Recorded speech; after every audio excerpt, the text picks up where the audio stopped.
Hello guys, welcome back to my video. ఇంకా ఈరోజు నేనైతే ఐబిఎం ఇంటర్వ్యూకి అయితే వచ్చాను కదా. ఇదైతే ఈవినింగ్ అయితే అయిపోయింది. అందులో ఇదైతే అంత దగ్గరలో కూడా లేదు, మొత్తం హైదరాబాద్ బయట అయితే ఉంది. ఇంకా అలా నేను ఇంకైతే ఆటో పట్టుకొని అయితే ఇంకా ఇక్కడికైతే వచ్చేసాను. ఇంకా ఎక్కడికి వెళ్ళాలో తెలియక అలా ఉంటే మా ఫ్రెండ్ అయితే తన లొకేషన్ పెట్టి అక్కడికైతే వచ్చేయమన్నాడు వాళ్ళ రూమ్కి. ఇంకా అలా నేనైతే ర్యాపిడో బుక్ చేసుకొని, చూడండి లూలు మాల్ దగ్గరే వాళ్ళ రూమ్, కేపీహెచ్పి దగ్గరే. ఇంకా అలా నేను ర్యాపిడోలో నీట్గా వాళ్ళ రూమ్ దగ్గరికి అయితే వెళ్ళిపోయాను. ఈ టైంలో ట్రాఫిక్ కూడా అంత లేదు, అందుకే చాలా పీస్ఫుల్గా అయితే వెళ్ళిపోయాను. లేకపోతే ఈ హైదరాబాద్ ట్రాఫిక్లో పడి మగ్గిపోయేవాడిని. ఇంకా అలా మా ఫ్రెండ్ అయితే మెయిన్ రోడ్లోకి అయితే వచ్చేసాడు నన్ను తీసుకెళ్ళడానికి. ఇంకా అలా మేము వెళ్ళేటప్పుడే మెహఫిల్కి అయితే వెళ్ళాము. ఎక్కడైతే కేబిహెచ్పి ఫేజ్ 7లో ఉంది.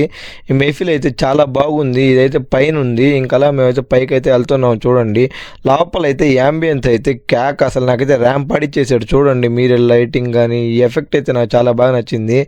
ఇంకా హైదరాబాద్ వచ్చి బిర్యానీ తినకుండా వెళ్తే బాగోదు కదా. ఇంకా సరే ఉన్న ఒక్క రోజులోనే బిర్యానీ లాగిచ్చేద్దామని ఇంకా మేమైతే ఫుల్గా బిర్యానీ అయితే ఆర్డర్ పెట్టేసుకున్నాం ఇద్దరం. ఇంకా అలా ఫుల్గా లాగిచ్చేసాం మేమైతే. మెహఫిల్లో బిర్యానీ అదిరిపోద్దని వినడమే కానీ ఈరోజు నేనైతే టేస్ట్ చేశాను, సరిగ్గా ఉంది గైస్. మర్చిపోకుండా మీరైతే ఖచ్చితంగా వస్తే హైదరాబాద్కి ట్రై చేయండి. ఇంకా అలా మేమైతే బయటకైతే వచ్చేసాము.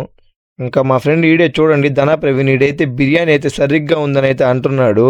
ఇంకా చూడండి, ఈ వీడియో మీకు నచ్చినట్టయితే లైక్, షేర్ అండ్ సబ్స్క్రైబ్ చేసుకోవడం అయితే మర్చిపోవద్దు గైస్. బాయ్ గైస్, మళ్ళీ నెక్స్ట్ వీడియోలో కలుసుకుందాం.